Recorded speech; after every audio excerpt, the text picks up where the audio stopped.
نبی پاک صلی اللہ علیہ وسلم فرماتے ہیں 3 بندے اللہ کی بارگاہ میں کھڑے کیے جائیں گے قیامت والے دن۔ کتنے بندے جی؟ اور تینوں بہانہ کریں گے کہ یا اللہ ہم عبادت نہیں کر سکے۔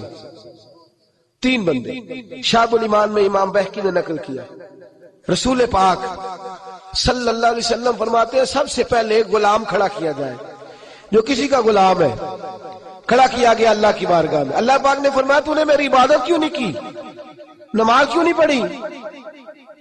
تو کہتا یا اللہ میرے اوپر بندوں کے حق ہی بڑے تھے، میں کسی کا غلام تھا، تو خدا بندہ میں کیسے تیری عبادت کرتا، میں تو غلامی کی زندگی گزار رہا تھا، مالک کی بات مانتا کہ تیری مانتا؟ میرے نبی پاک صلی اللہ علیہ وسلم کے صحابی فرماتے ہیں اللہ کریم حضرت یوسف علیہ السلام کو بلائے گا اور جناب یوسف کو اس کے سامنے کھڑا کر کے کہا یوسف اسے بتا تو نے کتنی قید کاٹی ہے، اسے بتا تیرے بھائیوں نے تجھے کنویں میں پھینکا ہے، اسے بتا تو نے کتنی تکلیفیں سہی ہیں۔ حضرت یوسف جب بات کر رہے ہوں گے تو رب اس سے کہے گا میرے یوسف نے تکلیفیں بڑی سہی ہیں پر سجدہ ایک بھی قضا نہیں کیا، سجدہ ایک بھی۔ تو بتا تو زیادہ غلامی میں تھا کہ یوسف زیادہ پریشانی کے عالم میں تھے؟ وہ کہیں گے نہیں یا اللہ یوسف ہی تھے۔ فرمایا پھر تو میری بارگاہ میں بہانے کرتا ہے، میری بارگاہ میں بہانے کرتا ہے؟ اللہ اکبر۔ میرے نبی کریم صلی اللہ علیہ وسلم فرماتے ہیں رب کریم فرمائے گا اس سے جو تاجر تھا بھئی تو نے نماز نہیں پڑھی، عبادت نہیں کی، میرا ذکر شکر نہیں کیا، تو عرض کرے گا یا اللہ میں تاجر تھا، میری ڈیوٹیاں بڑی تھی، کاروبار بڑا پھیلا ہوا تھا، یہ اللہ خیر کرے آپ کو جسے پوچھ لے میاں صاحب نماز نہیں پڑھتے، کہتا میرا ٹائم کوئی نہیں نماز پڑھنے کا۔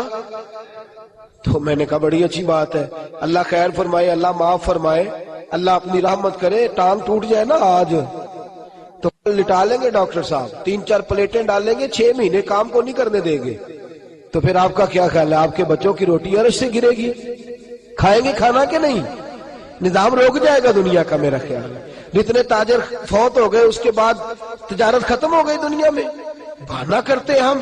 میرے نبی کریم صلی اللہ علیہ وسلم فرماتے تاجر سے پوچھا جائے گا تو نے عبادت کیوں نہیں کی، عبادت کیوں نہیں کی؟ تو عرض کرے گا یا اللہ کام بڑے تھے، تجارت لمبی چوڑی تھی، پھیلی ہوئی، ادھر بھی ڈیوٹی ادھر بھی ڈیوٹی، وہاں بھی جانا یہاں بھی جانا۔ اللہ حضرت سلیمان علیہ السلام کو بلائے گا اور بلا کے کہے گا سلیمان تو پوری دنیا کا حکمران تھا اور پوری دنیا کی تجارت کرنے والا تھا، تو زیادہ مصروف تھا کہ سلیمان زیادہ مصروف تھے؟ حضرت سلیمان علیہ السلام بتائیں گے کہ میری کتنی ڈیوٹی تھی، صرف ایک گھر کی نہیں، ایک وطن کی نہیں، ایک صوبے کی نہیں، پوری دنیا کی۔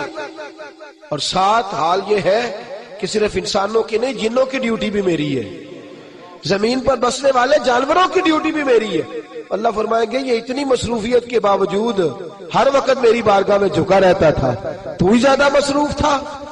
تیسرے ایک بندے کو بلایا جائے گا جو مجبور تھا، بیمار تھا، پریشان تھا، اس کو بلا کے اللہ فرمائے گا تو نے عبادت کیوں نہیں کی؟ یا اللہ میں بیمار رہتا تھا، یا اللہ میں پریشان رہتا تھا، میں مصیبت میں رہتا تھا، تو نے مجھے آزمائش میں ڈالا تھا۔ میرے حبیب فرماتے ہیں اللہ کریم حضرت ایوب علیہ السلام کو بلائے گا، حضرت جن کے پورے وجود میں درد رہتی تھی، پورا وجود تکلیف کا شکار تھا، 7 بیٹے ایک دن میں انتقال کر گئے، کھیت کھلیان باغ اجڑ گئے، مجنو بن کے وچ بازارا کدی ککھا وانگ رلائے تے کدی کہایا کمبا سارا، سر نیزے اتے چڑھائے، آدم یار مناؤن دی خاطر اسا کی پیس وٹائے۔ فرمایا حضرت ایوب کو کھڑا کر کے اللہ فرمائیں گے تو زیادہ بیمار تھا کہ ایوب، تو زیادہ تکلیف میں تھا کہ ایوب؟ یا اللہ نہیں، درد تو انہیں زیادہ تھا، تکلیف تو انہیں زیادہ تھی۔ تو اللہ فرمائیں گے اس کا تو ایک سجدہ بھی قضا نہیں ہوا، ایک سجدہ بھی قضا نہیں ہوا۔ اور تو کہتا تھا جناب بندہ ٹینشن میں ہو تو نماز تو نہیں نہ پڑھی جاتی، بندہ پریشان ہو تو بندہ پریشان ہو تو تنخواہ پکڑی جاتی ہے، بندہ پریشان ہو تو دنیاوی باتیں ساری ہوتی ہیں۔ میرے دوستو اتنی آزمائشیں نہیں جتنا اپنے اپنے وجود پر بوجھ ڈالا ہے۔ میرے رسول کریم صلی اللہ علیہ وسلم نے مزاج دیا ہے، صحابہ کو سمجھایا ہے، اور صحابہ کرام کا تو طریقہ یہ تھا وہ تو آزمائش کو پکڑ کر گلے آزمائش کو تھامتے تھے، اور جو آزمائش میں نہیں ہوتا تھا اس سے پریشان ہوتے۔ ذرا توجہ فرمائیے، حضرت خالد بن ولید کا نام سنا ہے؟ یہ سیف اللہ ہے، اللہ کی تلوار۔ حضرت خالد بن ولید نے اپنی بیوی کو طلاق دے دی، اور بڑا عرصہ وقت اچھا گزرا، طلاق ہو گئی، بیوی چلی گئی، ایک باغ بھی دیا تحفے میں۔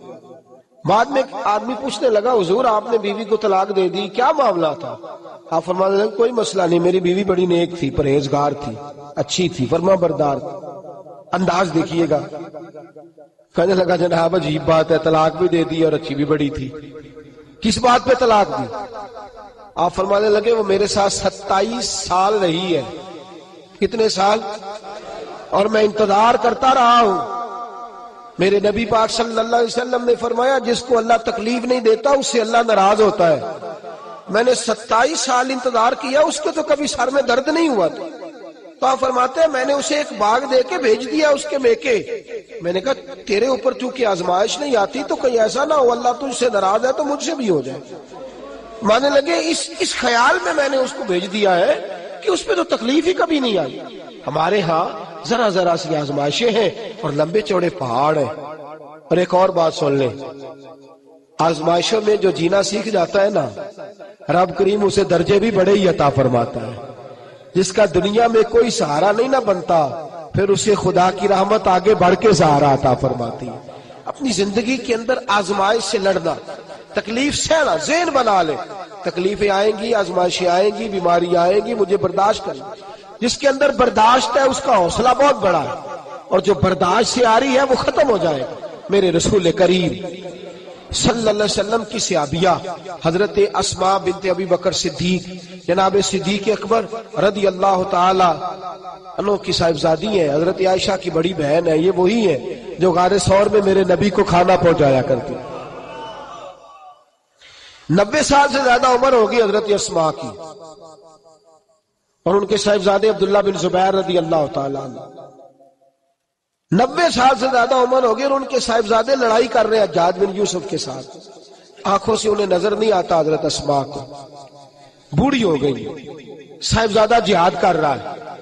حضرت عبداللہ بن زبیر اپنی والدہ کے پاس آئے اور آ کے کہنے لگے اماں میرے کچھ ساتھی بھاگ گئے ہیں، کچھ کمزور ہو گئے، حجاج کے ساتھ میرا مقابلہ ہے۔ والدہ بڑا کم نظر آتا ہے، پریشان ہے، 90 سال سے زیادہ عمر ہے، اور ماں گلی میں جھگڑا ہو رہا ہو تو بیٹے سے کہتی ہے بیٹے تو اندر آ جا جلدی سے، تو نہ بیچ میں حصہ لے لے۔ والدہ سے آ کے پوچھتے ہیں اماں میں کیا کروں، حجاج کے خلاف لڑ رہا ہوں، بہت سارے ساتھی کچھ چلے گئے ہیں ڈر کے، کچھ جو ہے وہ کمزور پڑ گئے، کچھ نے وہ بزدل نہیں ہے، وہ کمزور نہیں، لیکن انہوں نے حکمت سمجھی ہے تھوڑی دیر کے لیے چلا جانا۔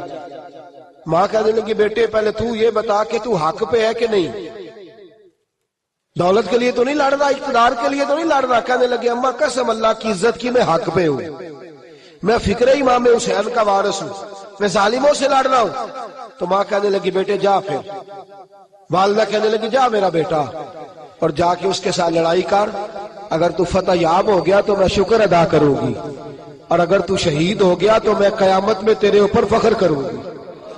تو کہنے لگے اماں وہ بڑے ظالم ہیں، بوڑھی ماں کا حوصلہ دیکھ، وہ بڑے ظالم ہیں، وہ تو مسلح کر دیتے ہیں، ناک کان گلا کاٹ دیتے ہیں، اتنا سخت میرا دشمن ہے۔ والدہ کہہ رہی ہے بیٹے سے، 90 سال کی بوڑھی اماں کہتی ہے بیٹا بکری کو ذبح ہوتے وقت تکلیف ہوتی ہے، کھال اترتے وقت تکلیف نہیں ہوتی۔ تکلیف تجھے ایک وقت ہوگی جب تیر لگے گا، جب تلوار لگے گی، ناک کان کاٹتے تجھے کیا تکلیف ہوگی، اللہ تجھے زیادہ اجر عطا فرمائے گا۔ جا مجھے بہادر کی ماں بننے کا شرف دے، بزدل کی ماں بننے کا شرف نہ دے۔ یہ دلیر ماں کا حوصلہ، یہ لفظ کیا کہ بیٹے کو بھیجا۔ حضرت عبداللہ بن زبیر لڑے، 14 دن تک آپ کی لاش لٹکی رہی، لیکن 14 دنوں تک آپ کے وجود سے خوشبو ہی آتی رہی۔ حجاج بن یوسف نے آپ کی ماں کو بلایا، حضرت اسماء آئی، کہنے لگا تجھے پتہ ہے تیرے بیٹے کی لاش لٹک رہی ہے؟ کہنے لگی کیا کہا؟ لٹک رہی ہے؟ ہاں تیرے بیٹے کی لاش لٹک، کیا کہتے ہو؟ تیرے بیٹے کی لاش لٹک رہی ہے، پھر بتا لو، تیرے بیٹے کی لاش لٹک رہی ہے۔ تو آپ فرمانے لگی شکر ہے اللہ کا، میرے بیٹے کی لاش لٹک رہی ہے، کہیں جھکی ہوئی تو نہیں ہے نا، کسی ظالم کے آگے جھک تو نہیں نا گئی، کہیں اس نے گلا کٹایا ہے، کہیں جھکایا تو نہیں نا، شکر ہے اللہ تعالیٰ کا۔ کہنے لگے تو مجھ سے سفارش نہیں کرے گی؟ تو اس کی لاش کو ہٹا دوں؟ آپ فرمانے لگے جس رب نے اسے شہید ہونے کا حوصلہ دیا ہے وہ اسے قبر کی اعلیٰ جگہ بھی عطا فرمائے گا۔ حضرت عبداللہ بن زبیر جنت المعلی میں آرام فرما رہے ہیں اور سرخیل ہے وہاں کے مسلمانوں کے عزیزوں، تکلیفوں کو آگے بڑھ کے وصول کرنا۔ ذرا ذرا سی بات پہ لوگ چیختے چلاتے ہیں، کفر بولتے ہیں، گھروں میں فوتگی ہو جائے تو کفر